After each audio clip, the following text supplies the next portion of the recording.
Muy buenos días a todos. Les doy la más cordial bienvenida ya a la cuarta sesión de nuestras jornadas de comercio exterior.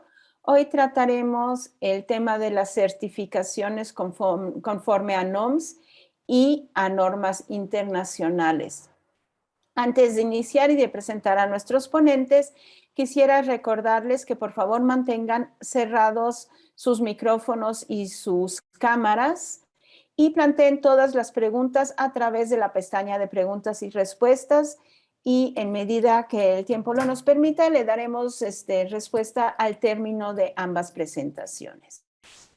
Sin más, me permito presentarles a nuestros ponentes y panelistas del día de hoy. Contamos en primer lugar con Pamela Delgadillo Romo. Ella es gerente de operaciones y calidad de TÜV Nord México.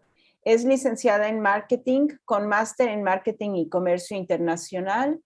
Asimismo, es auditor senior en ISO 9001-2015 y cuenta con background en ventas como gerente comercial, en hotelería como gerente de grupos y convenciones, en logística, en el área de ventas y como gerente operativo, y en el área de sistemas de gestión, en ventas como gerente operativo y de calidad.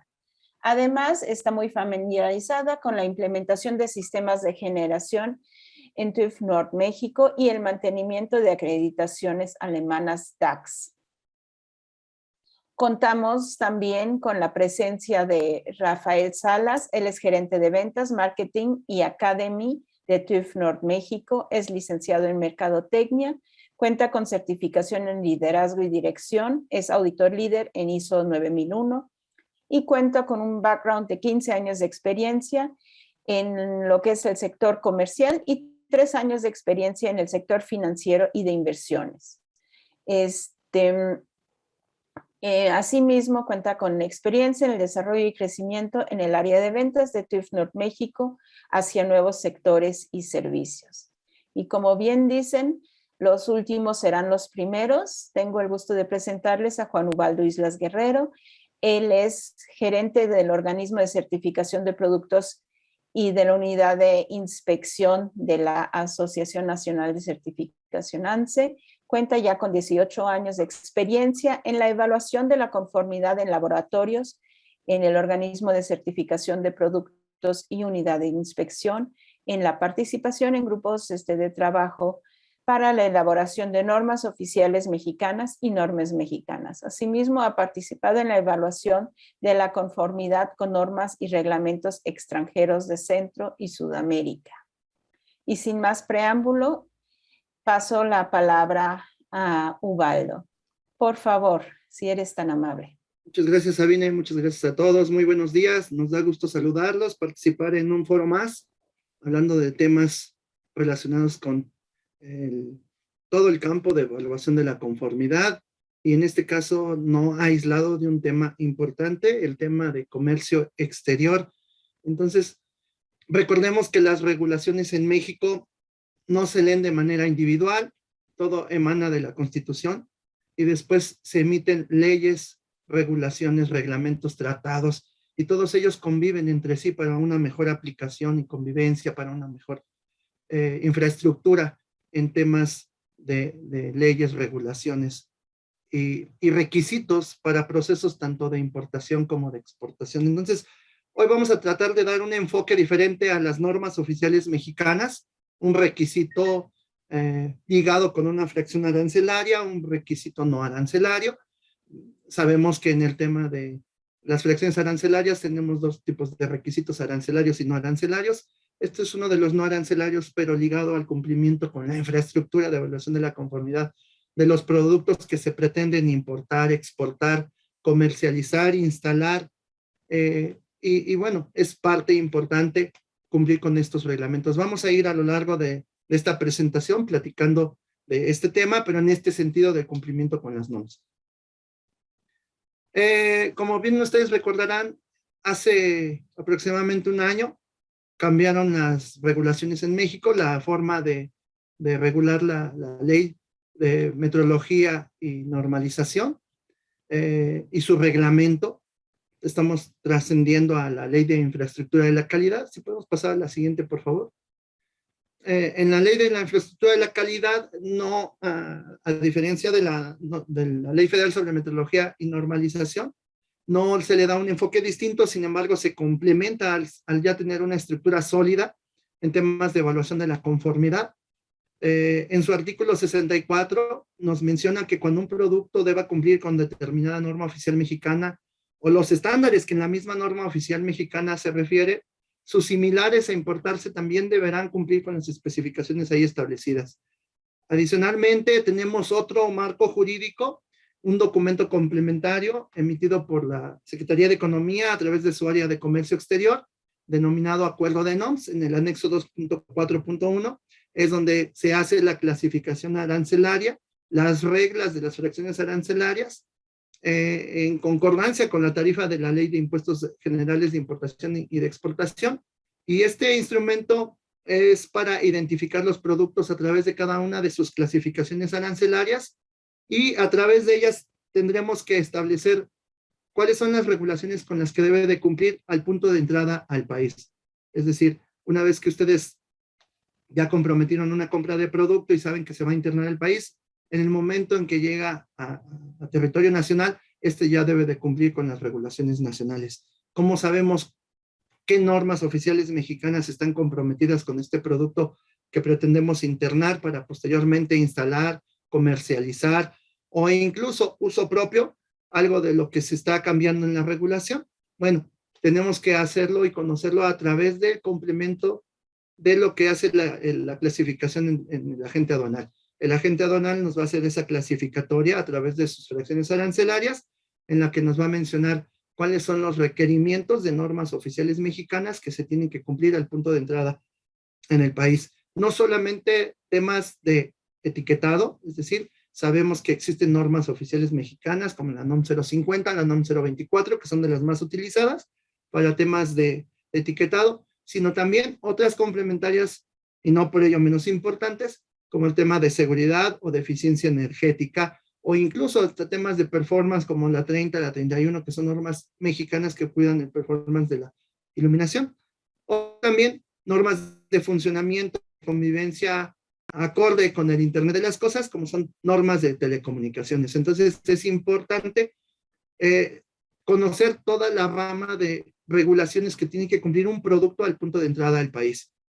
Ahora, por el tipo de tecnología que traen los productos, es muy probable que sea más de una regulación con la que se tenga que cumplir. Entonces es bien importante tener este conocimiento de la fracción arancelaria, y a través de ella veremos los requisitos arancelarios y no arancelarios y de las normas oficiales mexicanas que tenemos que cumplir. En dicho supuesto, los productos deben contar con evidencias de cumplimiento con la norma oficial mexicana de acuerdo a los procedimientos de evaluación de la conformidad aplicables, es decir, tales como certificados, dictámenes o resultados de pruebas en términos de un acuerdo de reconocimiento mutuo o equivalencia. Es decir, estos son los documentos que tendremos nosotros que presentar en la aduana como comprobatorios de que están cumpliendo con las normas oficiales mexicanas. ¿De qué depende? Depende de lo que establezca el procedimiento de evaluación de la conformidad.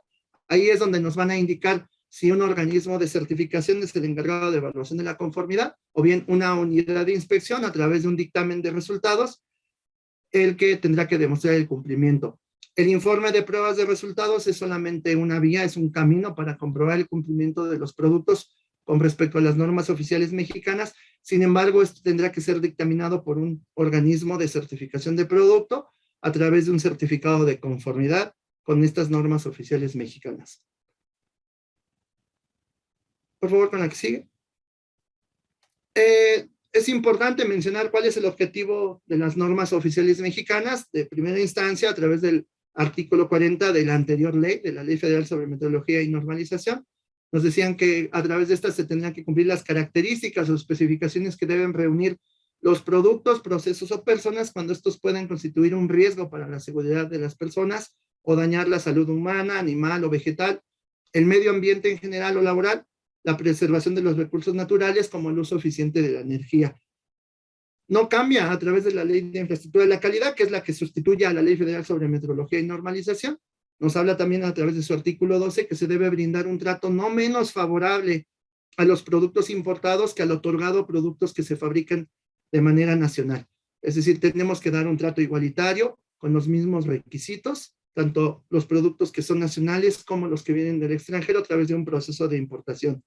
A través del artículo 62 de la Ley de Infraestructura de la Calidad, mencionamos que las autoridades normalizadoras o los organismos de evaluación de la conformidad podrán evaluar la conformidad a petición de parte para fines particulares, oficiales o de importación o incluso hasta de exportación, y los resultados de evaluación de la conformidad se harán constar por escrito a través de un certificado de conformidad, a través de un dictamen de resultados, de qué depende de lo que establezca el procedimiento de evaluación de la conformidad.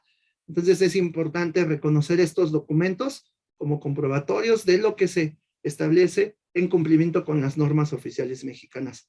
Será a través de estos dos entes de evaluación de la conformidad que podremos demostrar el cumplimiento con los requisitos nacionales en el proceso de importación o de exportación de un producto, pero en cumplimiento con las normas oficiales mexicanas. Adelante, por favor. El objetivo principal del acuerdo de NOMS, que es este documento complementario a través del cual conocemos la clasificación arancelaria y que se establecen los requisitos en el proceso de importación. Su principal objetivo es establecer las mercancías a través de su fracción arancelaria que estén obligadas a demostrar el cumplimiento con una o más de una norma oficial mexicana en el punto de entrada o de salida del país. El acuerdo de NOMS no puede regular mercancía que no se encuentre en el objetivo y campo de aplicación de la norma oficial mexicana, pero tampoco puede exentar mercancía contemplada en dicho objetivo y campo de aplicación. Es decir, es un documento complementario en un proceso de importación importante. A través de él conocemos los requisitos arancelarios con los que tenemos que cumplir, el cumplimiento con normas oficiales mexicanas a través de esta clasificación arancelaria. Ojo, ha llegado a suceder que a través de la fracción arancelaria se solicita una norma oficial mexicana para una mercancía que no se encuentra en el alcance de la norma oficial mexicana, pero al que le toca dictaminar eso es al organismo de certificación de producto. Es decir, el organismo de certificación no solamente sustenta la declaratoria o la opinión al respecto de si aplica o no una norma oficial mexicana con la clasificación arancelaria. Siempre es importante que el organismo de certificación lo haga sustentado el resultado en el campo de aplicación de la norma.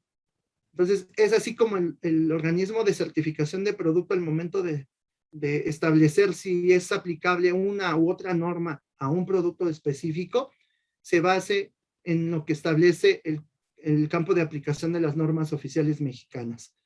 Sí, de manera complementaria estaríamos revisando lo que exige la fracción arancelaria, para entonces determinar si van a demostrar el cumplimiento a través de un certificado de conformidad y si incluso será necesario establecer un escrito en el que podamos justificar por qué motivos sí le aplica la norma o por qué motivos quedan exentos de cumplimiento de una norma. Sin embargo, el único documento que se puede presentar ante la aduana para evidenciar el cumplimiento con NOM es un certificado de conformidad, es un dictamen de resultados a través de una unidad de inspección y una carta en la que se establezca que no se recomienda la certificación. No es necesario que sea utilizada para un proceso de importación, ya que no es un documento comprobatorio para decir que una norma le aplica o no le aplica. Es solamente una opinión técnica del organismo de certificación y al día de hoy ya hay un proceso a través del cual la Secretaría de Economía hace válido este tipo de opiniones y aparece una figura en el acuerdo de NOMS que se denomina Carta al Amparo del 5TER. El 5TER es uno de los nuevos artículos que tiene el acuerdo de NOMS, de acuerdo a su última modificación, que más adelante vamos a precisar y que al día de hoy se ha convertido en un documento importante. Ojo, hay empresas que piensan que este documento debe ser transmitido a través del portal de las aduanas. Sin embargo, repito, los únicos dos documentos comprobatorios del cumplimiento con NOM es un certificado de conformidad y un dictamen o una constancia emitida por una unidad de inspección. Adelante, por favor.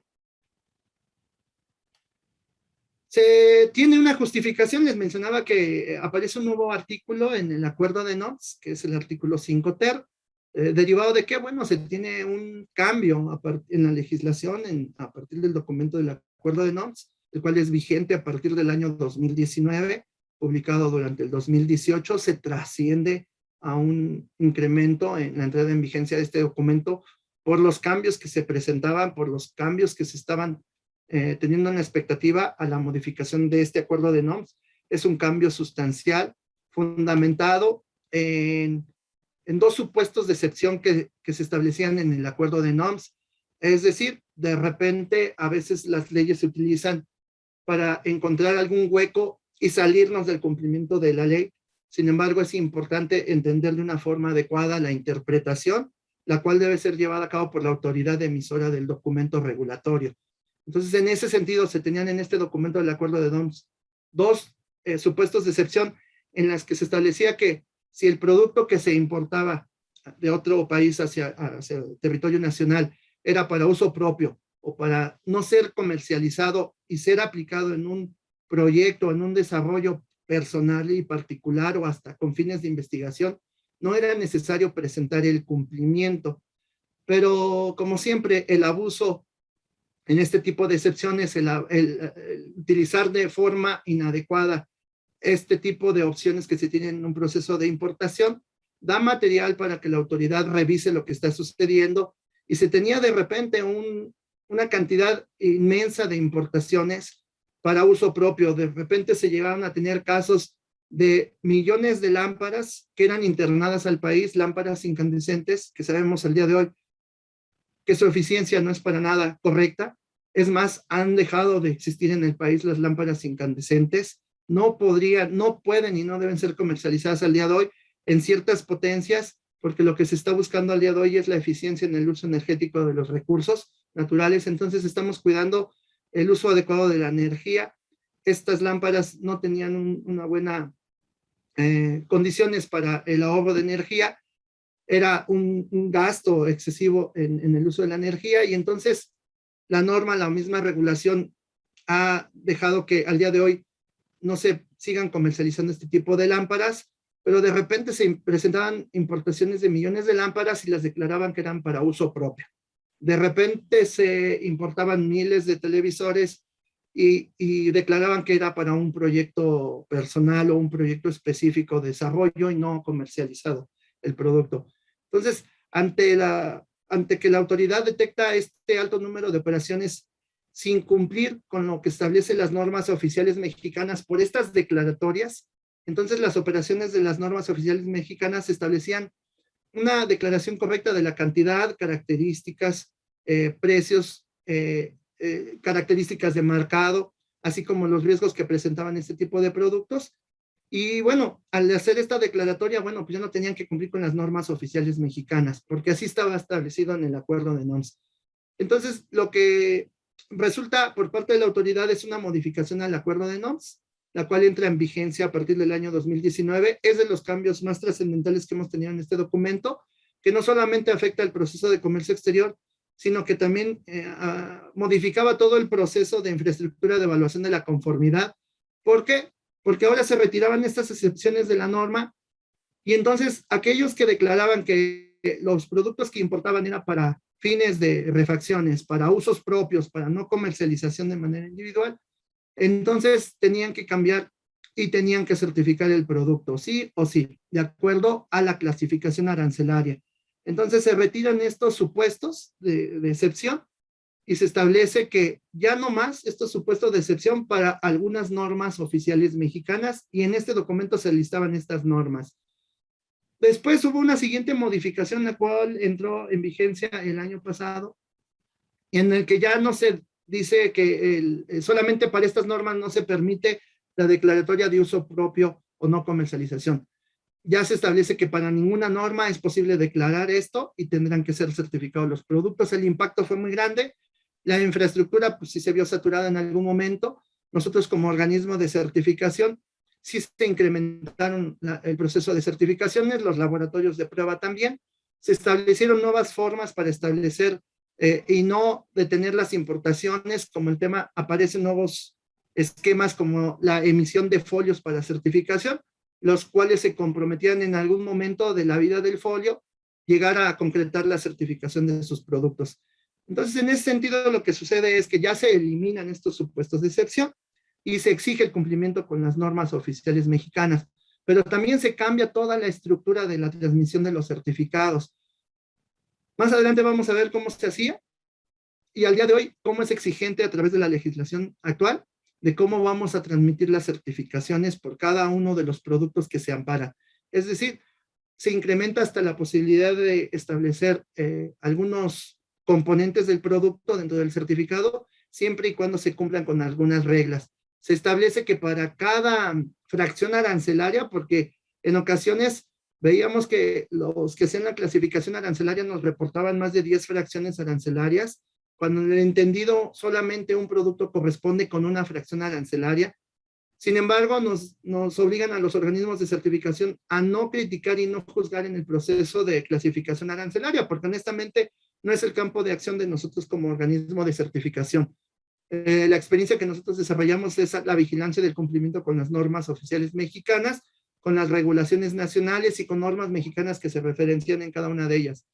Sin embargo, más adelante vamos a poder observar cómo es posible que se clasifique un producto con más de una fracción arancelaria. Sin embargo, por cada fracción arancelaria nos exige el nuevo sistema de DGN aduanas, que es el sistema a través del cual nosotros emitimos todos los certificados que emitimos, nos exige emitir un certificado por cada fracción arancelaria. Entonces, está bien interesante cómo cambió todo el proceso, no solamente para la industria o para todo el esquema de importación, sino también para los organismos de certificación, unidades de inspección, en el proceso de evaluación, el incremento de los servicios de certificación, el incremento de la cantidad de certificados que se emitían, la participación en el mercado de todos los importadores, que sí se observaba que a veces solamente el 60% de los productos que se certificaban, perdón, del 100% solamente el 60% era certificado, el 40% se introducía a territorio nacional con estos supuestos de excepción que al día de hoy ya no se consideran en el nuevo acuerdo de NOMS. Adelante, por favor. Aquí está el esquema de cómo figura ahora cuando un producto va a internarse al país, cómo es el proceso, la cadena por el cual tiene que pasar para poder ser internado a nivel nacional. De forma inicial hay que revisar el listado de organismos de certificación o unidades de inspección.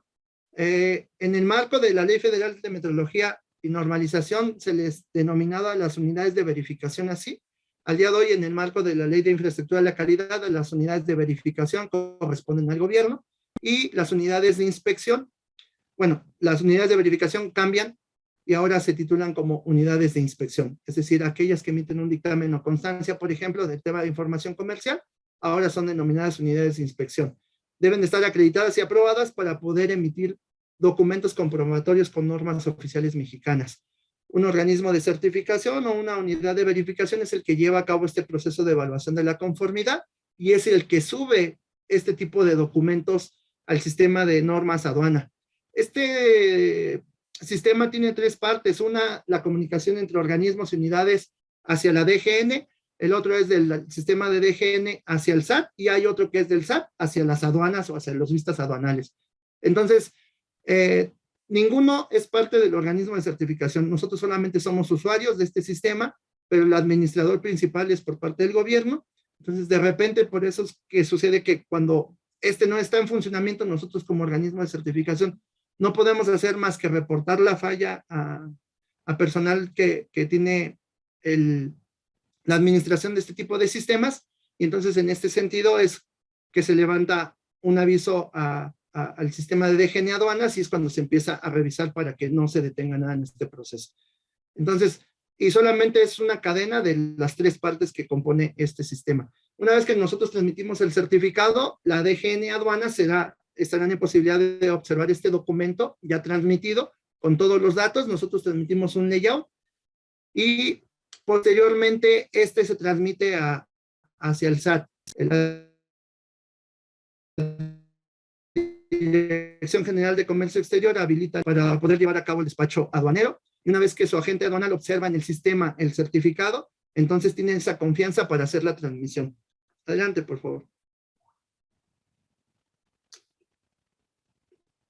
En el nuevo acuerdo de NOMS que les mencionaba que fue modificado y entró en vigencia en el año 2019, hay artículos que se mantienen, hay otros que se agregan y aparte se cambian, se modifican, como lo mencionamos ahí en el punto 4, pero hay otros nuevos que establecen, por ejemplo, el término de la carta de resolución al amparo del 5 términos. Vamos a ver de qué se trata, vamos a poner algunos ejemplos para que ustedes lo puedan entender.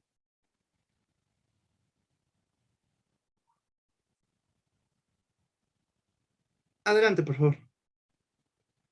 Al día de hoy es requisito indispensable en la transmisión de los certificados tener estos campos que mencionamos ahí en la pantalla. Son campos obligatorios que tenemos que transmitir en un proceso de importación. Es decir, a veces en su documento ustedes no van a observar estos datos. Sin embargo, no quiere decir que en el layout que se va hacia el sistema de DGN aduanas no se esté transmitiendo. Estos datos son transmitidos. Si no fuera así, no estarían observando sus certificados en el portal de DGN aduanas. Entonces, es importante tener claro esto. A veces no ven ustedes su RFC en el certificado que se imprime, pero seguramente nosotros sí tomamos de alguna parte de nuestro sistema este dato y lo complementamos con lo que viene en el certificado y se transmite. Porque de otra manera, bueno, no estarían siendo válidos nuestros certificados para un proceso de importación. El RFC es uno de los campos obligatorios. La información que se establece en el certificado, como el tema de fracción arancelaria, la clave de la NOM, que es la codificación de la norma oficial mexicana con la que se presenta el cumplimiento, la vigencia de los documentos, es decir, el inicio y el fin de la vigencia, los países de origen, países de procedencia lo ponen como opcional para el sistema de DGN aduanas, y un requisito indispensable es la marca, modelo y producto. Es importante mencionar que este sistema es un sistema alfanumérico, es decir, no acepta símbolos. Si nosotros ponemos, por decir algo, en una marca, un asterisco, un guión, un símbolo de más, al momento de transmitir, se va a transmitir solamente el texto alfanumérico y los símbolos los va a despreciar. Es decir, si nosotros tenemos la marca que dice marca y un asterisco, cuando se transmita solo se transmite como marca y el asterisco no se va a poder ver, porque el sistema no permite la transmisión de símbolos. Entonces es bien importante que ustedes reconozcan esto, porque sí se ha causado un conflicto en el proceso de la transmisión de los certificados. Adelante, por favor. Es lo mismo que veíamos hace un momento, cómo es el proceso de la transmisión hacia el sistema de normas aduanas, pero ahora el nuevo requisito es, tienes que establecer un certificado por cada una de las fracciones arancelarias. Y si aparte tú vas a mencionar componentes de ese producto terminado, pero esos componentes hacen exigente la misma norma oficial mexicana que el mismo producto terminado, entonces también serás capaz de colocar los componentes en el certificado, siempre y cuando a cada componente le asignes una fracción arancelaria. Esta fracción arancelaria te exija el cumplimiento con la misma norma oficial mexicana que el producto terminado, y aparte por cada fracción arancelaria o componente tendrás que asignarle un número de certificado. Solamente así, si cumples con esa regla, entonces podrás transmitir de esta forma tu certificado. De otra forma, no va a subir al sistema de DGN aduanas el documento que tú emitas, podrás tenerlo en el papel, pero si no emites el certificado de conformidad al sistema de DGN aduanas, no va a servir de nada. Ojo, es bien importante recordar que para que nosotros podamos transmitir este certificado al sistema de aduanas, para eso la aduana debe de dar de alta la norma oficial mexicana que se está exigiendo. Entonces es bien importante que en el proceso del acuerdo de NOMS, en las reglas de comercio exterior, se tenga claro por parte de la autoridad o del ente regulador que cuando se actualiza una norma oficial mexicana, de la misma forma debe actualizar la fracción arancelaria que llama al cumplimiento con esta NOM. Supongamos que sucedió hace unos meses con la norma 031, que aplica para luminarios de alumbrado público de LED. Es actualizada, pero no se actualiza en el sistema de aduanas. Entonces, aunque nosotros podemos emitir certificados de conformidad y estamos listos con un sistema para la transmisión, al momento de hacerlo nos marca un error, porque el sistema no ve esta norma en la cual nosotros estamos transmitiendo. ¿Por qué? Porque no ha sido actualizada la versión de la norma, de la versión 2014, la versión 2020, y entonces por eso es que no acepta el sistema esta transmisión. Entonces es importante que todo se esté actualizando de la misma forma. Una vez que se emite una norma oficial mexicana, el área de comercio exterior también actualice la fracción arancelaria. Y esto se hace a través del documento del acuerdo de NOMS. Adelante, por favor. ¿Cómo se transmite? Pues es bien básico, es un sistema muy, muy básico, ha funcionado por muchos años, ha tenido este tipo de cambios que los acabamos de mencionar, se transmite en una base de datos separados por comas, en un archivo de Excel, de todos los certificados que se emiten en un día. Al final del día o en cada periodo de tiempo se van haciendo las transmisiones y debe de cumplir con los requisitos que mencionábamos hace un momento. El certificado puede ser impreso, puede ser presentado en PDF, pero de manera indispensable se tiene que transmitir al sistema de DGN Aduanas, que es controlado por Secretaría de Economía. Adelante, por favor. Se menciona también en el acuerdo de NOMS la posibilidad de utilizar certificados que se fueron emitidos en un proceso de reconocimiento, en un proceso de un acuerdo de reconocimiento. Al día de hoy se tiene ese tipo de reconocimientos, pero solamente para dos normas oficiales mexicanas. La NOM 019 SECOFI del 98, equipo electrónico de procesamiento de datos, equipo electrónico para uso en oficina, que es la NOM 016 SECOFI. Ambas normas están por fenecer, están en proceso de cambio, están en proceso de unificación en una sola. La verdad es que el producto electrónico de oficina se ha transformado y ahora ya no es lo que se tenía antes, como por ejemplo los apuntas que algunos llegamos a observar que eran eléctricos, se han dejado de utilizar, las máquinas de escribir eléctricas se han dejado de utilizar, entonces de a poquito se ha dejado de utilizar la norma 16 y lo que se sigue utilizando en oficina y que se sigue comercializando, bueno, pues lo va a absorber en el campo de aplicación de la 19 y por supuesto que todos los equipos electrónicos de procesamiento de datos han estado cambiando y es por eso que se tiene la necesidad de actualizar esta norma oficial mexicana, la cual estará siendo publicada en los próximos días y para entrar en vigencia en un periodo más adelante. Entonces es importante que estén pendientes de eso. Una vez que cambie esta norma, se termina este acuerdo de equivalencias, en la que se hacían equivalentes estas dos normas con los certificados emitidos en otros países. ¿En qué países? Recordemos que es un tratado comercial con otros países, el más importante con Norteamérica, con Estados Unidos y Canadá. Entonces, al amparo de ese tratado se tenía ese acuerdo de equivalencias entre los certificados de la 1, 19 y 16. Ya no se menciona la 1 porque ya fue actualizada y entonces ya no es vigente el acuerdo de equivalencias. Y una vez que se concluya la publicación de la nueva norma oficial mexicana 19, estaremos dejando de utilizar este acuerdo de equivalencia. Se tenía solamente entre tres organismos, Intertech, TIO-RAILAN y UL. Adelante, por favor. El procedimiento al amparo del 5TER es un documento nuevo, ahora lo que les mencionaba, nos dice que cuando un producto no se encuentre en el campo de aplicación de una norma oficial mexicana o el apartado de excepciones no excluya del cumplimiento con esta norma oficial mexicana ciertos productos, nosotros podemos como organismo de certificación dar una opinión técnica al respecto de que si le aplica o no le aplica una norma. Nosotros lo hacemos a través de una carta de resolución en la que les resolvemos si le aplica o no una norma oficial mexicana, pero nos dice también el acuerdo de NOMS que el único documento oficial que se puede utilizar para la importación cuando a un producto no le aplica una NOM es aquel que emite la Secretaría de Economía, pero no todos los casos se tiene que tramitar esta carta al amparo del 5TER, ¿vale? Cuando la excepción venga de manera directa, porque el campo de aplicación no lo considera o porque la excepción de la norma establece que a ese producto no le aplica esta norma, no es necesario que vayan con Secretaría de Economía. En otros supuestos, entonces sí es necesario que toquen base con ellos y nos dice la regla que un organismo de certificación puede dar una opinión técnica. También hay cámaras designadas a través de diferentes oficios que se han publicado. Después les podemos compartir la liga donde están esos oficios, pero nos dicen, ellos pueden dar un documento previo y este puede ser utilizado por Secretaría de Economía para dar una respuesta más ágil, en un plazo no mayor a 10 días. Entonces, de algo sirve esta opinión técnica, sin embargo, en algún momento tendrían que tocar base con Secretaría de Economía para tramitar una carta al amparo del 5TER cuando las normas sean de Secretaría de Economía. Cuando sean emitidas por otra dependencia de gobierno, tendrían que tocar base con esas dependencias de gobierno. Adelante, por favor. Es lo mismo, explicado, solamente separado en las diferentes etapas que habíamos mencionado. Nos vamos a saltar un poquito a la siguiente diapositiva para que ustedes tengan una mejor vista de cuándo tramitar una carta de resolución. Supongamos que al día de hoy nos interesa la importación de un carrito montable. Tenemos una norma oficial mexicana para carriolas, para andaderas, para corrales. Estas normas de seguridad para productos que es utilizado por niños. Entonces es el riesgo importante, hay que cuidarlo. Esto se puede confundir con una carriola, entonces en algún momento la gente aduanal lo puede clasificar con esta fracción arancelaria, que pide el cumplimiento con la NOM 133, parte 2. Sin embargo,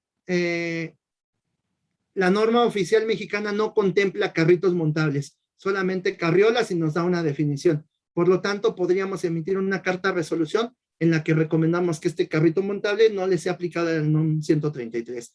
¿Podemos dar otro ejemplo más adelante, por favor? Me gustaría saltarme al siguiente, por favor. Al siguiente creo es el de un refrigerador o una televisión. Este es bien importante. Mencionábamos hace un momento que en el certificado al día de hoy podríamos mencionar componentes. ¿Cuándo lo podemos hacer? Supongamos que nos interesa certificar un televisor. Al día de hoy solamente hablamos de pantallas, pero bueno, a este producto le aplica la NOM 001 SECOFI del 2018, que es la norma más vigente, y nos dicen, incluso en el certificado de este televisor yo podría mencionar los componentes e importar de manera individual los componentes. Sí, pero depende de qué tipo de componentes. Si empezaríamos a desglosar un poquito los componentes, pues puede ser un control remoto, puede ser un módulo de Wi-Fi, puede ser una fuente de alimentación, o incluso hasta un botón, es decir, un interruptor. Entonces, ok, empecemos a clasificar de manera individual los componentes. El control remoto, ¿qué fracción arancelaria te pide? Pues es esta fracción, la 85437005. En la NOM 001 nos dice que sí están contemplados los controles remotos. Pero después el módulo Wi-Fi nos dice que nada más le aplica la 208, y la fuente de alimentación también nos dice que sí le aplica la NOM 001. Entonces, en ese sentido, nosotros podríamos tener un televisor reportado en un certificado y mencionar como componente al control remoto y a la fuente de alimentación, porque hacen mención a la misma norma oficial mexicana, a pesar de tener una fracción arancelaria diferente. Entonces, en ese sentido era lo que queríamos tratar de explicar. ¿Cuál es la diferencia entre un componente, un producto terminado, y cómo podríamos mencionarlo en el certificado? Creo que con este ejemplo somos un poquito más claros de cuándo tramitar una carta de resolución y cuándo podríamos incluir componentes en el certificado. Son los dos cambios más importantes que se tienen al día de hoy en el acuerdo de NOMS. Seguramente se va a venir actualizando más adelante de acuerdo a las necesidades del país, pero al día de hoy son de los cambios más trascendentales. Espero que con estos ejemplos haya quedado claro, y bueno, hasta aquí mi explicación. Agradecemos la participación que nos permiten dar, y les dejo mis datos al final de la presentación, lo pueden encontrar, y estamos a sus órdenes por si tienen alguna otra duda. Muchas gracias.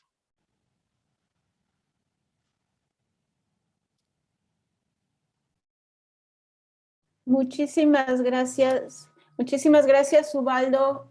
Por favor, dejen de compartir la presentación de Ubaldo.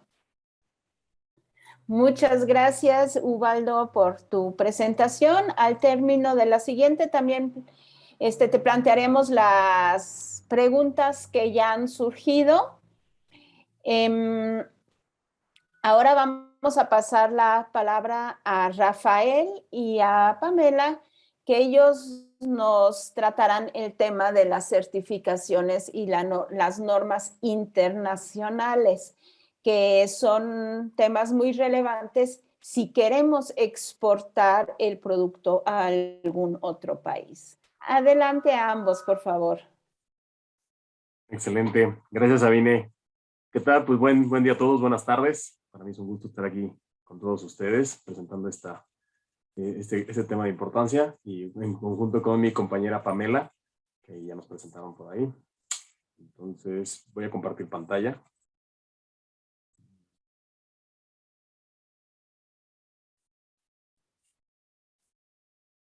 ¿Me pueden confirmar si es que ya se ve? ¿Sí?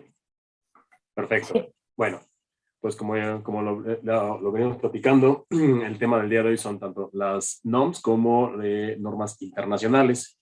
en lo que a nosotros respecta, estaremos hablando acerca de esto, de las normas internacionales, ya que Ubaldo expuso excelentemente bien lo que son todas las normas. Y bueno, iniciando con el tema. Listo. Primero hay que conocer qué es una norma internacional, una certificación internacional y de qué nos ayuda o de qué nos sirve.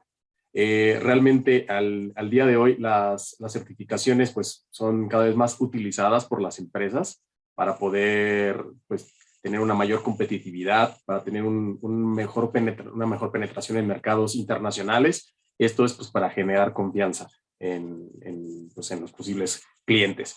Esto es, pues no es una garantía que se entrega por escrito, y esto la emite un organismo certificador, como ya lo venía platicando Ubaldo. Existen de diferentes tipos de organismos certificadores para las diferentes certificaciones que existen. Entonces, ahorita pasaremos a este tema, pero bueno, esta garantía por escrito es lo que asegura que el proceso que se esté llevando de la producción o el servicio que se esté brindando cumple con ciertos requisitos y garantice cierto resultado esperado.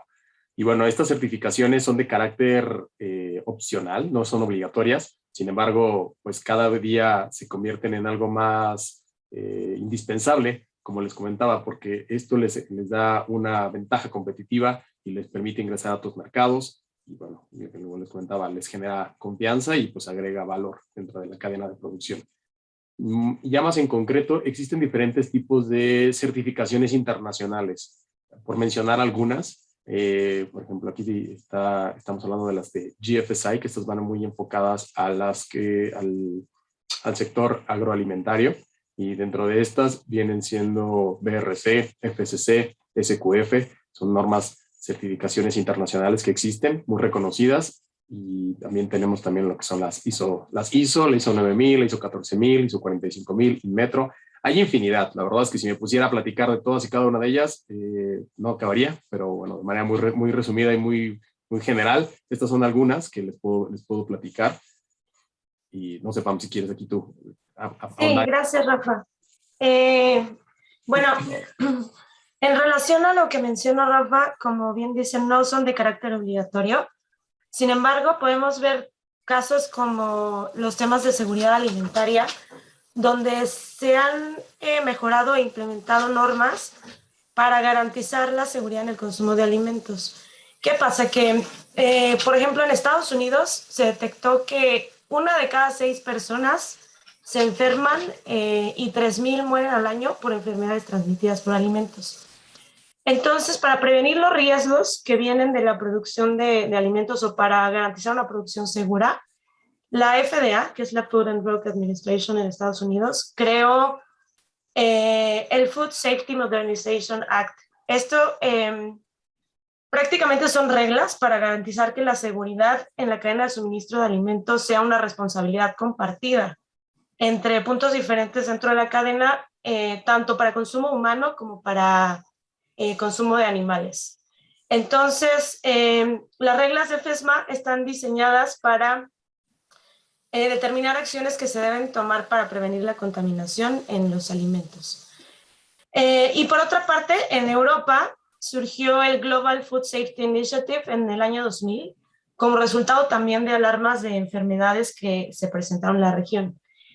Entonces, para cubrir con los puntos que estas dos iniciativas están planteando, existen estas certificaciones de seguridad alimentaria, como mencionó Rafa, BRC, FSC, SQF, que entonces van a dar confianza a estos mercados de que los productos que estamos exportando a esas regiones cumplen con los requerimientos de estas iniciativas y por lo tanto son seguros.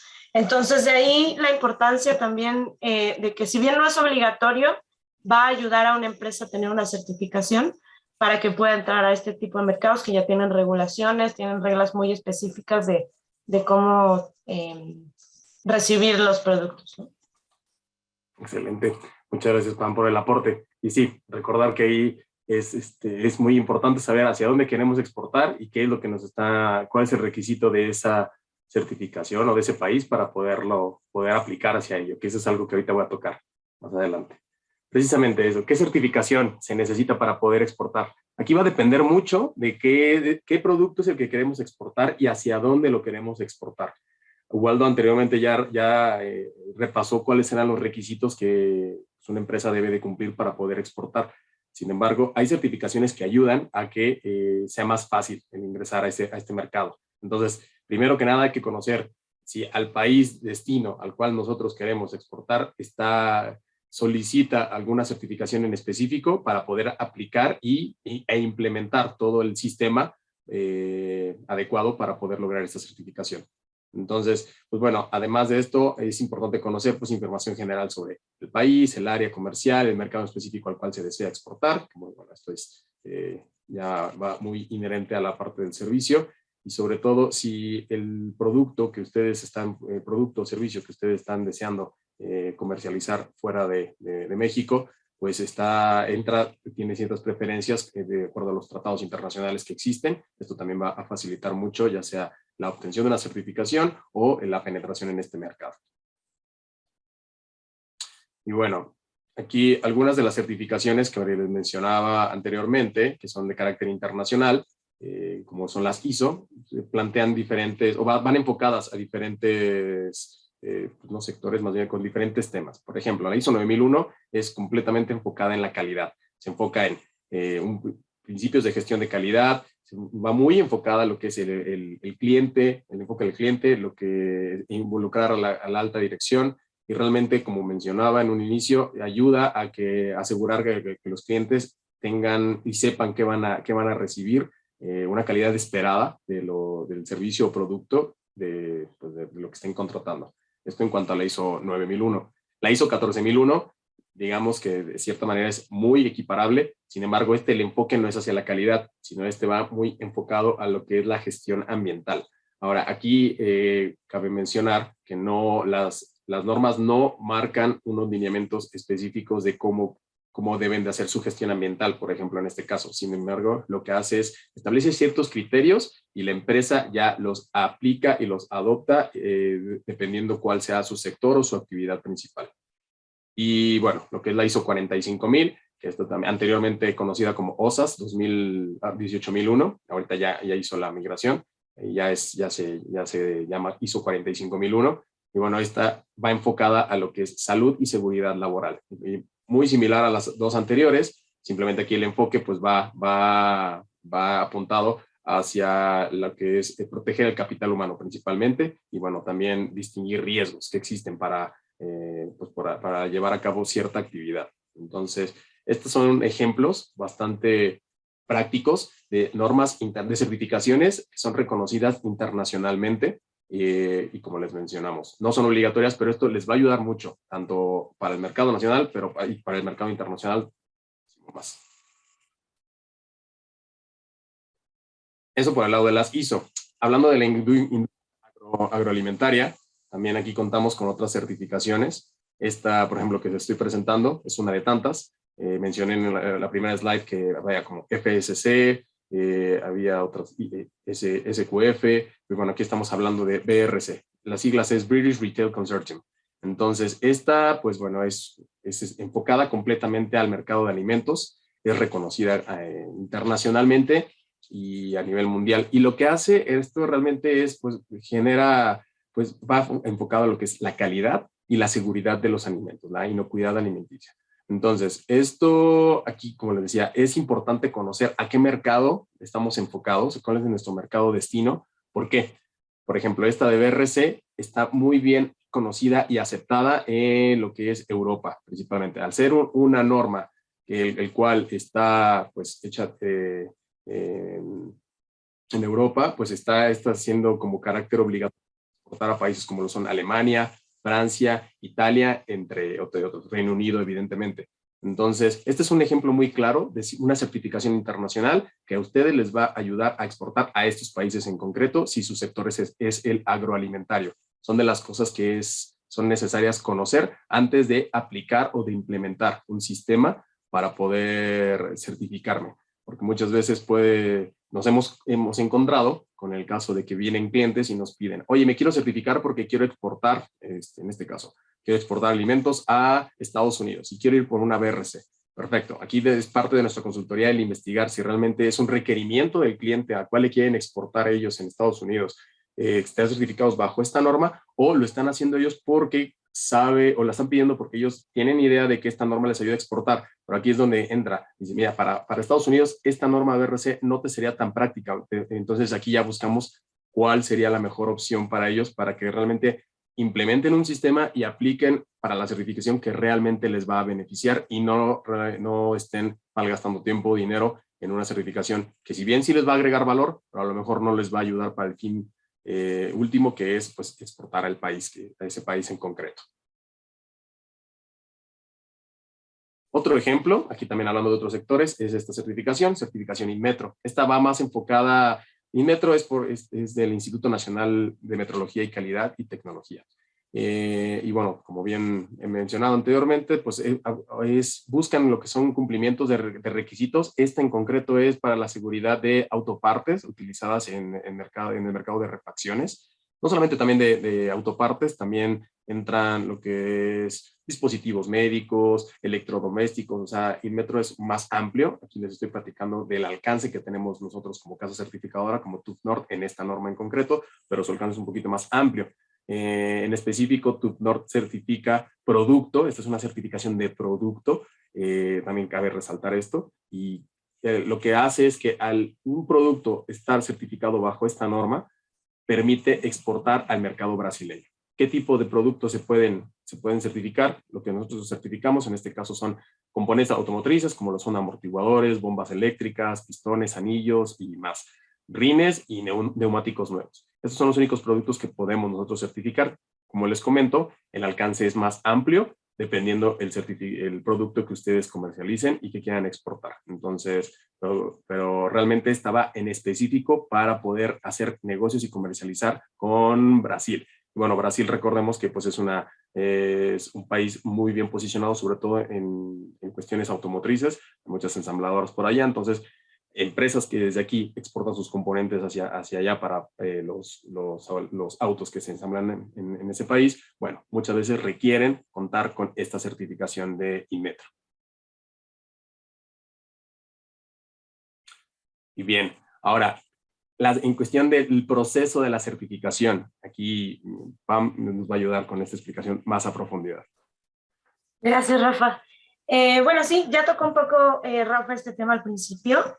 Y bueno, nada más como para reforzar un poco, ¿qué es una certificación? Pues es un proceso mediante el cual un organismo que está calificado da validez o avala por escrito que un producto, un proceso, un servicio cumple con ciertos requisitos y normas que respaldan su calidad. ¿Qué se gana con esto? Pues bueno, al tener una certificación se genera confianza y credibilidad al producto y le da al cliente final garantías sobre de dónde viene, cómo se fabricó, cómo se distribuye y todo el proceso hasta que llega a las manos del cliente final, que está controlado, ¿no? Y los beneficios que tiene una empresa al estar certificada, pues es que le permite ser un competidor más fuerte en el mercado, ¿no? Independientemente del precio, es competitivo gracias a la calidad y a la seguridad que ofrece a sus clientes al tener un sistema certificado. ¿Me ayudas con la siguiente, Rafa? Con gusto. Aquí una pregunta. Sí. Si las empresas que quieren dar este tipo de brinco, ¿pueden ellas solas o cómo podrían ellas también aplicar para una? Bueno, el proceso empieza desde la implementación del sistema de gestión, ¿no? Depende de lo que quieren los clientes alcanzar. Como bien mencionabas hace rato, hacemos certificaciones de calidad, que es ISO 9001, de legislación ambiental, de seguridad y salud en el trabajo, etc. Entonces, dependiendo de lo que quieran implementar, tendrían que acercarse por una parte primero a un equipo consultor o alguien que se especialice en la implementación de los sistemas, ya que nosotros, pues como somos quien va y avala que la empresa está aplicando los requisitos del estándar, no podríamos ser juez y parte, ¿no? No podríamos decirles primero qué hacer y luego ir a revisar que lo que les dijimos que hacer está bien hecho. Entonces, eso, contactan a un equipo de consultoría, se preparan con entrenamientos en relación a los requisitos de la norma, todo lo que pidan las normas, Y posterior a eso, más o menos un proceso de implementación puede llevar de entre 6 meses a 1 año. Ya cuando tengan su sistema bien establecido, entonces es cuando nos buscan para nosotros ofrecer el servicio de certificación, que sería ya ir a validar que efectivamente cumplen con los requisitos que implementaron. Excelente. Aquí también quiero mencionar que platicaste, o bueno, ahorita nos mencionaste que puede ser un proceso de implementación de 6 meses a 1 año. También esto va a depender del estándar, ¿no? O de la Exacto. certificación que ellos quieran lograr. Hay algunas que son muy específicas y piden un tiempo mínimo de evidencia o de preparación, y hay otras que no los... Entonces ahí de eso va a depender también, ¿verdad? Es correcto. Excelente. Adelante. Gracias. Y bueno, para platicarles un poquito cómo es un proceso de certificación o qué pasa aquí. Como mencionábamos ahorita, primero la empresa se prepara, implementa todo el sistema, todos los requisitos que pide el estándar, y entonces ya entra nuestro equipo de ventas para hacer una cotización y se realiza la firma del contrato. Después esto pasa al área operativa, donde se planifica y se ejecuta la auditoría inicial, que consiste en 2 fases. Ahorita les voy a platicar un poquito más de qué va.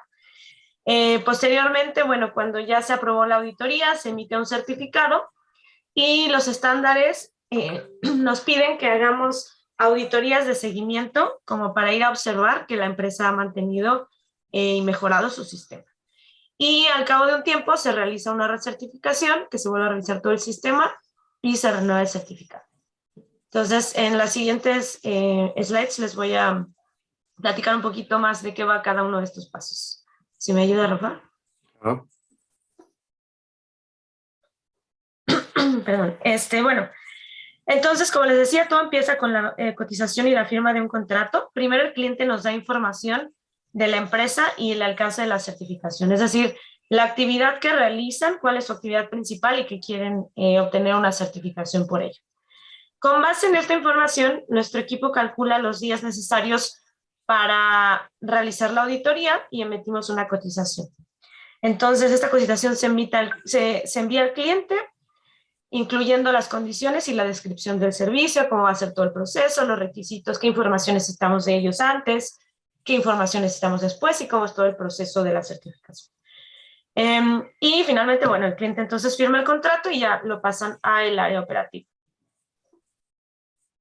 Y en esta parte también mencionar que cuando ustedes están solicitando una cotización, bueno, esta información se debe de plasmar primero en un cuestionario, y depende la certificación que quieren ustedes aplicar, pues bueno, va a ser necesario complementar con algunos apéndices y bueno, se hace el cálculo aquí de manera interna, aquí en TÜV-NORD, y posteriormente ya se valida en algunos casos, dependiendo de la norma, con nuestros colegas en Alemania, puede ser, todos los casos, pero va a depender mucho de la norma que ustedes quieran aplicar, y con eso pues estaremos ya compartiéndoles la propuesta, y bueno, sobre esa ya es que se inicia el proceso en caso de ser aceptado, como ya lo platico aquí para. Exacto. Y bueno, una vez que el contrato pasa a manos del área operativa, entonces ya se planifica la auditoría inicial, que consiste en fase 1 y fase 2. La fase 1 es una fase como de revisión documental al sistema, donde nuestros auditores evalúan tanto las condiciones del sitio, la implementación del sistema de manera documental, y entonces ven en qué grado están preparados para pasar a la fase 2, cómo han implementado su sistema, y se detectan si hay debilidades y se informan a la empresa que tendrá la responsabilidad de corregirlas antes de que se ejecute la fase 2. Una vez que se concluyó este proceso, entonces pasamos a la fase 2 de la auditoría, donde ya se evalúa la efectividad del sistema implementado, es decir, ya el auditor va con cada área y a revisar cada proceso, cómo lo están implementando de acuerdo a la documentación que se revisó en fase 1. Se compara entonces la aplicación práctica del sistema contra los procesos que documentaron. Incluso se realizan entrevistas al personal, se revisan documentos, registros, se hacen visitas por todas las áreas de la empresa, y al final de la auditoría se lleva a cabo una reunión donde se explican los resultados positivos y negativos, y de haber resultados negativos se registran como no conformidades. Entonces el auditor recomienda emitir el certificado una vez que que los clientes hayan presentado sus planes de acción para eliminar esas no conformidades. Aquí una consulta que Sí. me han preguntado. ¿La preauditoría es lo mismo que la fase 1? No, existe una posibilidad de tener una preauditoría que es como una ayuda, un apoyo que puede tener el cliente para ver cómo está su sistema de gestión preparado antes de lanzarse a tener una auditoría de certificación inicial. Entonces, una preauditoría no es nunca obligatoria para emitir un certificado, no es un requisito que el cliente siempre tenga una, pero les ayuda a ver cómo va a ser el proceso de auditoría, a ver qué tan preparados están y tal.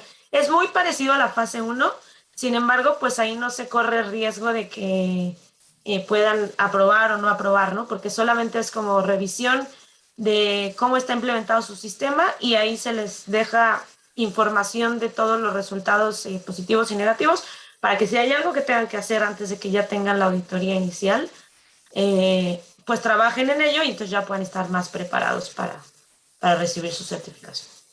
Excelente, porque sí me lo han preguntado. Incluso en algún momento algún consultor me dijo, no, es que la preauditoría no es fase 1, pero bueno, me di cuenta que es una duda que puede ser recurrente. Y otra también es, fase 1, ¿hay entrevistas con los, pues, o sea, entrevistas o es solamente documental? No necesariamente.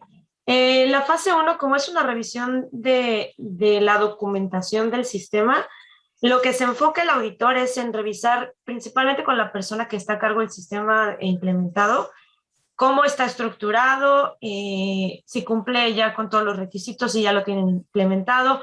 Quizá puedan dar un recorrido a las instalaciones para que se vaya familiarizando y tal. Esto nada más es para ver qué tan preparados están documentalmente para recibir la fase 2. Y entonces sí que ya en la fase 2 se va a cada área, se entrevista a las personas, se revisan ya registros, cómo se realiza la operación y todo el proceso y ya se hace pues más extensivo. Ok, y ya, igual, tantito, en la preauditoría es lo mismito, igual, también un recorrido, igual puede ser alguna, pero tampoco hay entrevistas, es muy similar. Exacto. En la ejecución Exacto. a la fase 1. A la fase 1, es correcto. Excelente. Vale. Bueno, y como les comenté ahorita, al final de las auditorías se emite un reporte donde les damos los resultados positivos y negativos. Los negativos se clasifican o se llaman no conformidades. Y lo que pide el auditor al cliente es entonces que analice esas no conformidades, que analice por qué están pasando, cuál es la causa raíz de esos problemas y que tome acciones para corregirlas y las implemente. Entonces el cliente lo que tiene que hacer es analizar qué pasó, por qué pasó, dónde, si está pasando en otras áreas, si hay un riesgo de que pueda pasar en otras áreas, y hace un plan de acción. El cliente presenta este plan de acción al auditor, lo revisa y ya sea que lo apruebe o lo rechace. Si finalmente es aprobado sus planes, entonces ya la certificación es recomendada y ya podemos emitir un certificado para el cliente. Excelente. Aquí también esto de la última frase, de la certificación es recomendada. También mencionar que nosotros ejecutamos la auditoría y al final revisamos estos resultados y los recomendamos. Recomendamos que el sistema de gestión cumple con los requisitos para poder emitir este certificado. Y es lo que se manda a revisión y ya, dependiendo cuál sea el resultado de esta revisión, si realmente nosotros tenemos pues el conocimiento de toda la organización. Entonces, pues nosotros que fuimos a ejecutar esta auditoría, pues enviamos y pues esa es la acreditación que tenemos, ¿no? Que TUPNOR confía en sus auditores y al momento de que se emite esta recomendación, pues prácticamente ya se estaría pues dando por buena, salvo que hubiera algo ahí en el Inter, ¿no? Que por ahí pudiera detener la certificación y que algo no cuadrara o cositas de esas, pero es ya casi... Exacto. Okay. Lo que pasa aquí es que el rol del auditor es ir a revisar que los requisitos del sistema están implementados.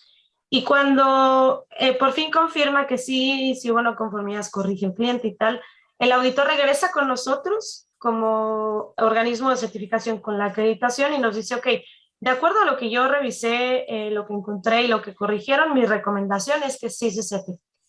Entonces, el siguiente paso es que internamente también personal calificado técnicamente revisa precisamente lo que hizo el auditor. Entonces se evalúa toda la documentación, dice, vale, cumple con los requisitos, levantó no conformidades y luego pidió al cliente acciones, el cliente las cerró, se aprobaron correctamente y tal. Y entonces sí, el área técnica es quien emite el certificado, quien libera todo el proceso y emite el certificado.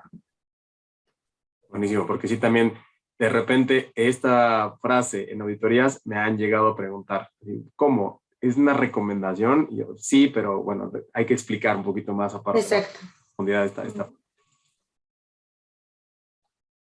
Vale, entonces, bueno, como decíamos ahora, una vez que se concluye ese proceso, se emite el certificado. Cuando el proceso de auditoría y la gestión de no conformidad se aprueba y es liberado por una persona calificada. El certificado solamente se emite una vez que las no conformidades han sido aceptadas por el auditor y normalmente los certificados tienen validez por 3 años. Aquí se me pasó preguntarte en el anterior, pero bueno, también lo tomo aquí. Ajá. ¿Un límite de no conformidades por las cuales no se pueda certificar una empresa? No hay un límite realmente, o sea, podrían tener 5, 10, 15, 100, pero bueno, obviamente ese es también el rol del auditor, identificar y decir, oye, a ver, o sea, tienes 100 no conformidades, tienes 50 no conformidades, yo, auditor, no recomiendo que se emita un certificado para esta empresa porque claramente no está lista, ¿no? Entonces, no existe una regla que nos diga con cuántas no conformidades sí se certifica o con cuántas no. Más bien eso va a depender de la gravedad de los hallazgos y también para resolverlos hay tiempos límites. Entonces, pues naturalmente si tienen un gran número de hallazgos, quizá los tiempos límites no se van a poder cumplir y al final no van a poder obtener la certificación. Entonces, no hay un límite de no conformidades, más bien va de que dentro del tiempo permitido, el cliente pueda resolver efectivamente los hallazgos o las no conformidades y el auditor pueda revisar y aprobar y decir, bueno, vale, fueron 5, fueron 10, fueron 50, pero están bien analizadas, están bien resueltas, bien implementadas, se puede recomendar la certificación. Correcto, va a depender mucho de eso, entonces también. Exacto. Tenidos y los pueden responder en tiempo y en forma, y justo el del impacto, ¿no? De la gravedad, si fueron menores o mayores, que bueno, eso ya es meternos más a profundidad y ahorita no es el caso, pero sí, de eso va a depender entonces. Excelente.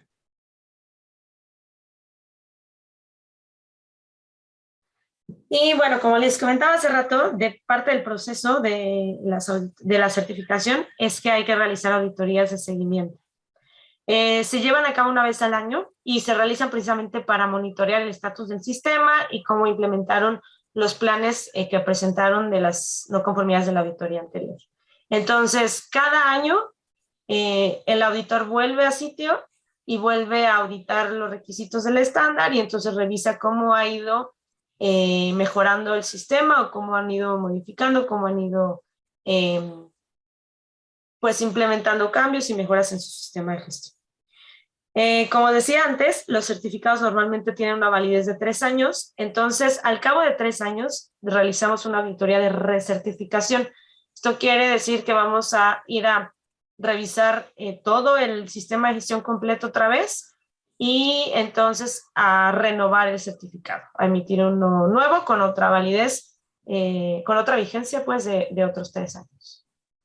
Okay. ¿Qué pasa si una organización no puede realizar su auditoría de seguimiento? Suponiendo, como ahorita recién ocurrió en época de pandemia, que empresas cerraron o pararon actividades o no podían recibir al auditor. En esos casos, ¿qué ocurre? Ok, vale. Hay 2 cosas. Sí tenemos que hacer unas auditorías de seguimiento anuales, pero en casos como, por ejemplo, pandemia, paro de operaciones por cualquier razón, existen procesos especiales de aprobación de extensión de fechas. Es decir, si con una razón justificada el cliente puede mostrarnos evidencia de que no puede recibir la auditoría de seguimiento en el periodo establecido, podemos extender la fecha con unas aprobaciones internas y que nos presenten cierta evidencia.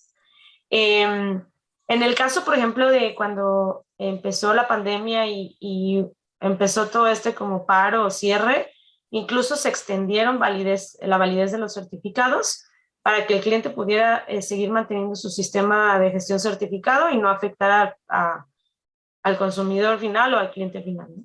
Y por otra parte, también existe la posibilidad de hacer auditorías remotas. Como he mencionado hace rato, la auditoría pues se tiene que hacer en sitio para que precisamente el auditor pueda evaluar todos los procesos, sobre todo en empresas que se dedican a la producción. Pero existe una posibilidad de hacer las auditorías remotas, donde pues igual se conectan como a una sesión como esta y con el mismo tiempo planeado para la auditoría se evalúan los requisitos del sistema, se intercambia información, se envían registros, incluso se pueden hacer tours virtuales con cámaras que pueda tener el cliente para acercarnos a los procesos, a los empleados y tal, y entonces poder dar seguimiento a su sistema de gestión. Y si no se muestra la evidencia que tú mencionas, con la evidencia justificable, si no la hay, simplemente no la hicieron por alguna situación, pero no es justificable, ¿qué pasaría? Entonces el certificado entra en un proceso de suspensión y tienen hasta 6 meses para realizar la auditoría a partir de que lo suspendemos. Y entonces, si se realiza en todos esos 6 meses la auditoría, pues se restablece el certificado y sigue su proceso normal. Si no la realizan al cabo de esos 6 meses, entonces el certificado se cancela. Esto para seguimiento, ¿verdad? Para auditorías de seguimiento.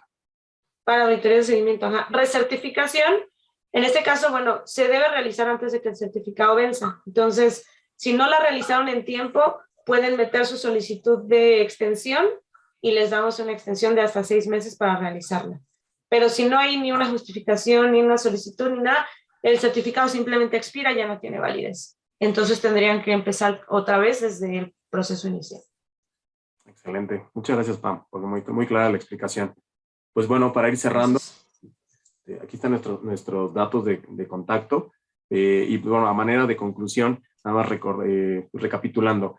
Las certificaciones internacionales, como pueden ver, hay de muchos sabores, de muchos colores, hay de todo. Entonces va a depender, es muy importante que ustedes tengan claro hacia dónde quieren exportar, hacia con quién quieren comerciar, el tipo de producto o como de servicio el cual van a estar comerciando y si este país destino requiere una certificación o si esta certificación, o sea, aunque no fuera requerimiento, pero si esta certificación a ustedes les va a dar un plus, un extra para ser más competitivos, entonces ahí es donde ya empezarían ustedes a apuntar hacia eso. Pero sí es recomendable que primero lo tengan muy claro para que no inviertan tiempo, dinero, esfuerzo en algo que realmente no les serviría. Entonces, teniendo claro estos puntos, estas certificaciones internacionales les van a ayudar a ser más competitivos, les van a abrir mercados internacionales y les va a ayudar a poder entrar y comerciar con ese país o con esa otra empresa de manera más sencilla.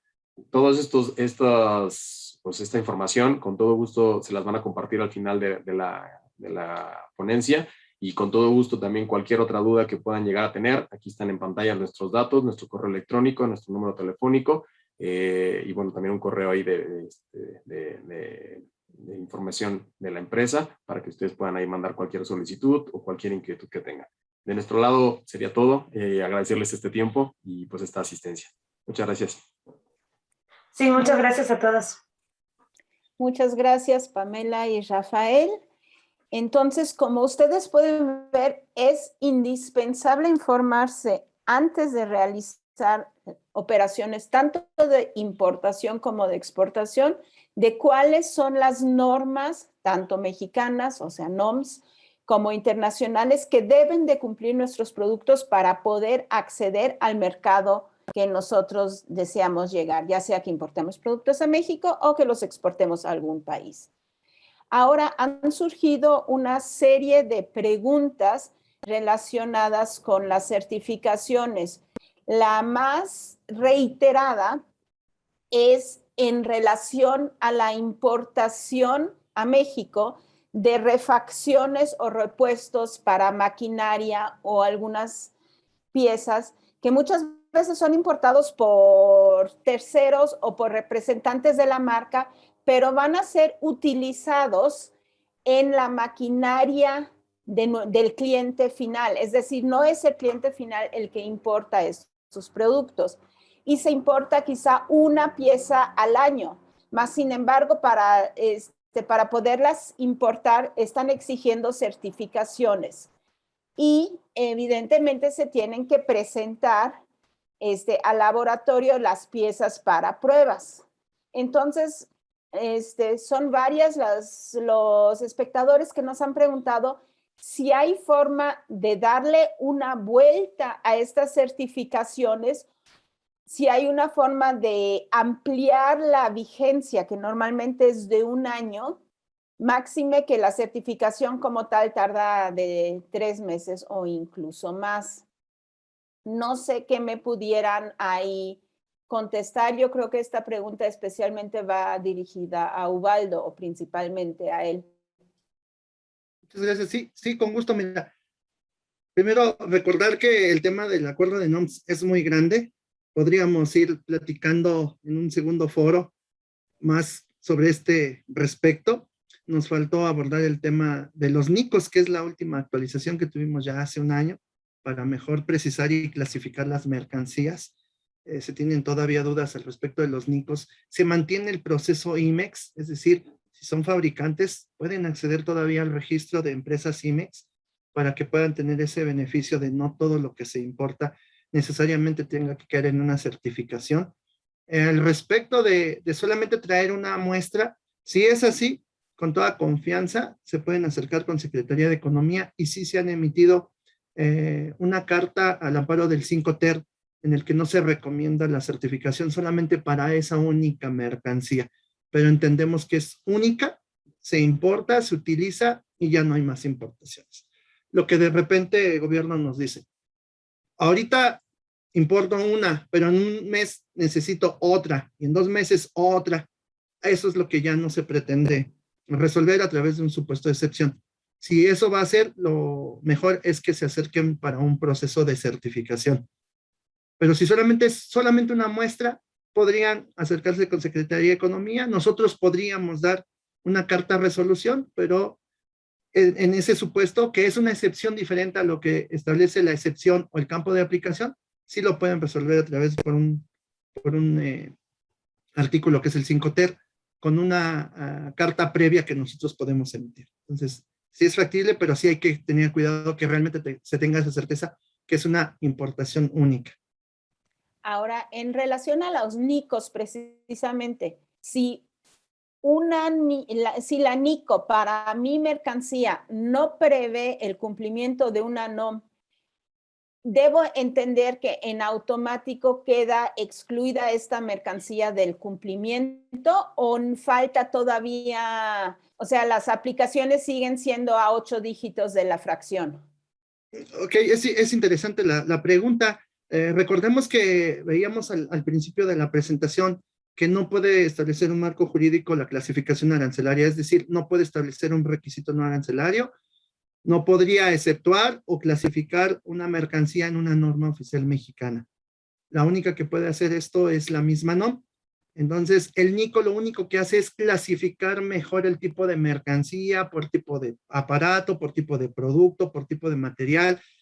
Al extender en 2 dígitos más complementados con la fracción arancelaria, lo que se hace es una mejor clasificación de la mercancía y entonces lo que se hizo fue desaparecer muchas fracciones arancelarias y se integran a través de un NICO en una sola.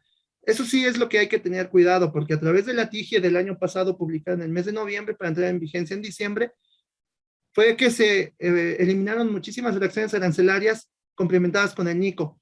Recordar que el sistema de aduana solamente permite la transmisión a fracción arancelaria, es decir, a 8 dígitos, y no se contempla el NICO para la transmisión. En nuestros certificados, a petición de parte de los clientes, lo podrán ver impreso el NICO en su documento, pero al momento de transmitirlo, esta información se elimina. Es decir, solamente sube a 8 dígitos y el NICO no lo ve el sistema porque el sistema no está preparado para una transmisión del número de identificación comercial. Entonces, es así como está funcionando el día de hoy. Gracias. Otra pregunta. Si el OCP suspende una NOM, ¿esto queda en automático reflejado ante aduanas? Sí, recordemos que es solamente una suspensión de la vigencia del certificado, se le notifica a las autoridades y si el cliente repone el proceso, es decir, demuestra el cumplimiento de este producto, bueno, se restablece la vigencia del certificado y también se vuelve a notificar a la aduana. pero es importante que conozcan que sí, son notificadas las autoridades en el caso de una suspensión de la vigencia del certificado o bien de la cancelación definitiva. Otra pregunta, si los certificados, si es posible compartir la titularidad de los certificados con una empresa hermana o se expiden para cada razón social de cada importador en específico. Cada procedimiento de evaluación de la conformidad de cada una de las normas oficiales mexicanas establece si es posible este esquema. Este esquema es conocido a través de las políticas de evaluación de la conformidad de Secretaría de Economía, que era la única que contemplaba en su momento el proceso de ampliación de titularidad. Es por este motivo que se conoce en el medio este término, pero no todas las normas oficiales mexicanas lo contemplan.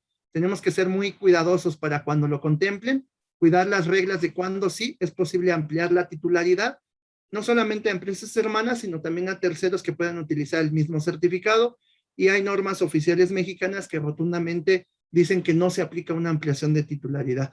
Entonces, sí tenemos que ser cuidadosos de esto. Para algunas normas oficiales mexicanas definitivamente se puede utilizar el esquema, solo que hay que cumplir con los requisitos de los compromisos contractuales entre empresas, compromisos comerciales y notificar que se comparte la solidaridad y uso del certificado, ya sea notificar del buen uso o del mal uso o cuando termine la relación contractual entre estas dos empresas. Cada norma tiene su particularidad en su procedimiento, entonces hay que observarlo y hay que ser cuidadosos de él. Ok, gracias. Una pregunta que yo creo que va encaminado tanto a la importación como a la exportación, ejemplificado en este caso en un módulo de Wi-Fi. Dicen que al momento de importar o exportarlo, se deben de cumplir las certificaciones en el entendido de que en este caso, por ejemplo, está integrado a una televisión y se va a importar, o sea, se va a comercializar la televisión. Esto nos puede, o sea, puede implicar muchos otros casos también, ¿no? Por ejemplo, un sistema de control que implica un monitor y un teclado de cómputo, etcétera. Se debe de manejar efectivamente cada componente por separado o se puede certificar como un todo, sobre todo estando integrado en fijo en el sistema mismo, o sea, en el producto, en la mercancía a ser comercializada. Es interesante, el mismo acuerdo de NOM se establece cuando un producto es considerado como un componente importante, complementarlo con las normas oficiales mexicanas. A veces no son componentes, a veces son accesorios, y cuando son accesorios sí se trabajan como un producto individual. Para conocer si puede ser considerado en el mismo certificado como accesorio, tendríamos que hacer el análisis que le pusimos en el ejemplo.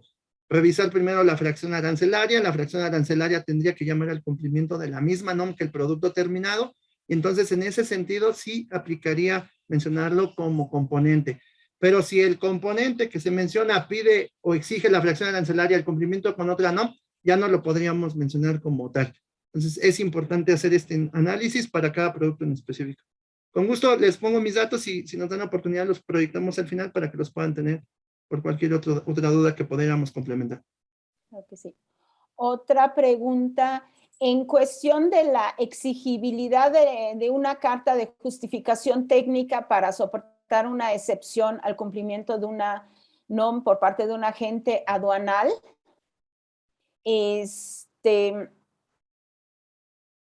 esto dependerá de la NOM concreta o, por ejemplo, la NOM 016 se puede complementar o utilizar en alternativa a la NOM 019.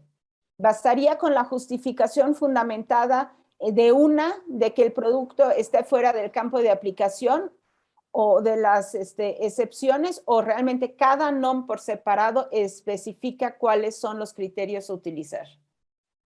Sí, mira, cada norma oficial mexicana tiene un campo de aplicación.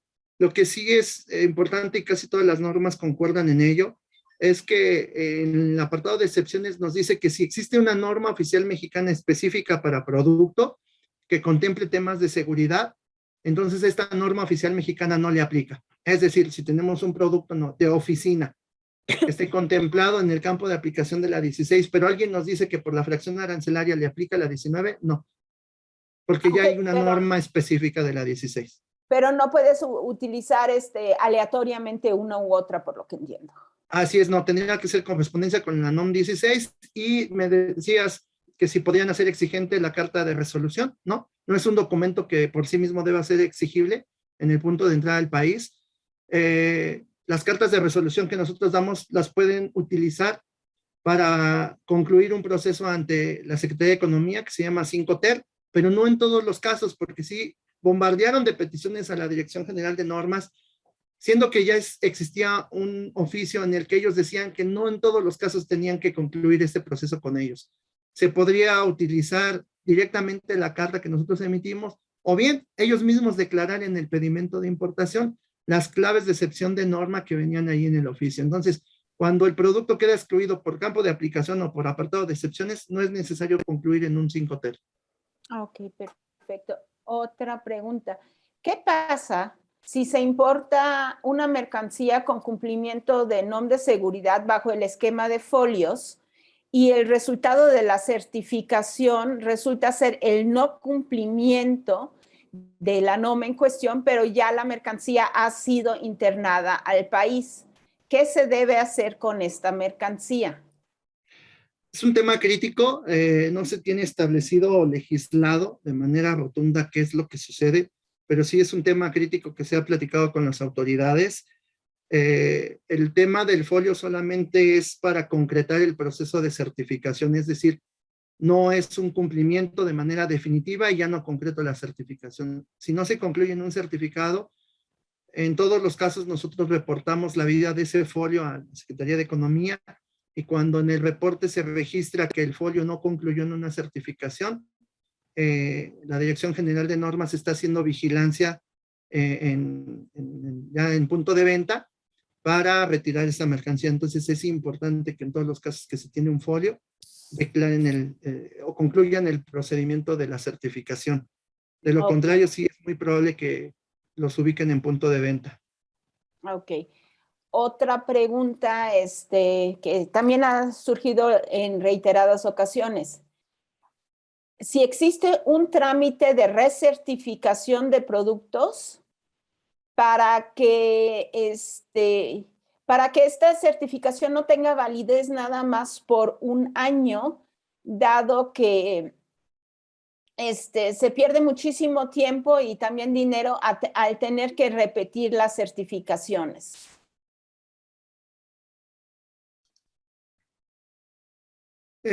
Sí, todas las normas oficiales mexicanas contemplan más de un esquema de certificación. El más reconocido, el más sencillo, el que más se utiliza es aquel que tiene un año de vigencia, es el esquema más básico. Nosotros pensaríamos que en un proceso de importación, cuando se tiene una importación seria por una empresa seria, por un producto que va a estar de manera oficial siendo comercializado, utilizado, instalado en territorio nacional, y no es un producto de ocasión, no pensaríamos que se utilice ese esquema básico. Hay otros esquemas que dan mayores beneficios, hay otros esquemas que dan una mayor vigencia del certificado, como es aquel que se sustenta en la certificación basada en el ISO 9001 de la línea de producción.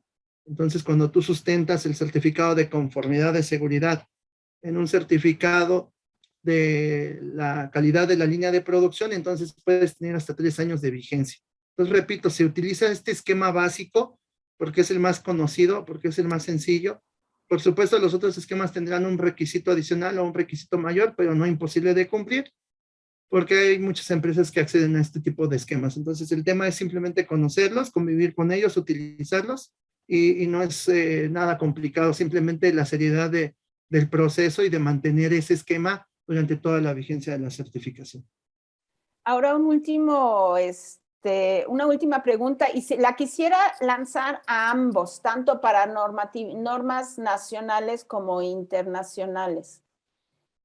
La certificación de productos muchas veces implica pruebas de laboratorio, mismas que incluso pueden llegar a ser destructivas.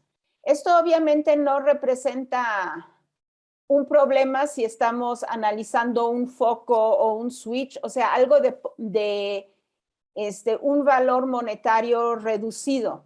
Pero, ¿qué pasa si estamos ya analizando equipos sofisticados y con un alto valor de la mercancía, en donde debemos entregar varios ejemplos, o sea, varios ítems para estas pruebas de laboratorio?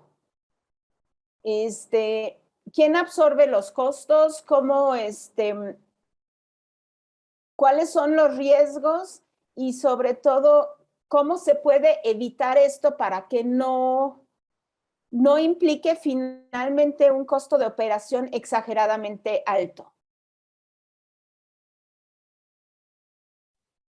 Ahora sí que... Bueno, Pamela. gracias. Sí, si me permites, en nuestro caso, lo que certificamos el producto, como mencionó Rafael, es con la acreditación Inmetro, que es brasileña. Y las pruebas se realizan en laboratorios en Brasil. Nosotros hacemos pruebas no destructivas. Todo lo que se revisa y ahí se analiza no es material que se destruya. Y al final, los costos de transportación se acuerdan con el cliente desde que estamos trabajando con el contrato. ¿Qué pasa? La mayoría de los clientes que tenemos en este sector tienen producción o tienen base en Brasil, que tiene producción en México. Entonces, son contratos corporativos que cubrimos nosotros con este alcance y pues se acuerdan las condiciones de servicio y la toma de muestras de ciertos sitios productivos en donde tengan ellos operación. Okay. Y en el caso de México, o sea, poniendo, por ejemplo, un sistema de medición láser o de control de calidad muy sofisticado, que sí ya implique certificaciones técnicas de algunos de sus componentes, etcétera, muchas veces estamos hablando de mercancías de varias decenas o hasta centenas de miles de dólares. Y si tienes que entregar uno de estos equipos para que se analice, pues sí, realmente es exagerada la inversión que se tiene que hacer. Y sobre todo al no existir muchas veces las equivalencias, sobre todo con el sistema europeo también, ¿cómo se maneja esto? Mira, hay esquemas que te permiten no repetir pruebas a nivel nacional.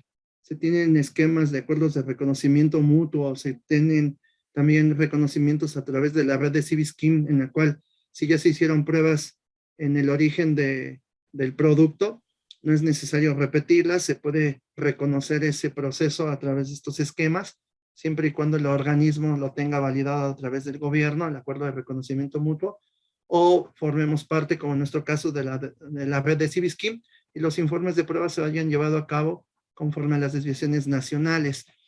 Al respecto de las pruebas que hacemos en México, depende siempre del buen uso de la muestra, pero también depende de la norma que estés evaluando. Si evalúas una norma en materia de eficiencia energética, es bien complicado que el producto quede dañado.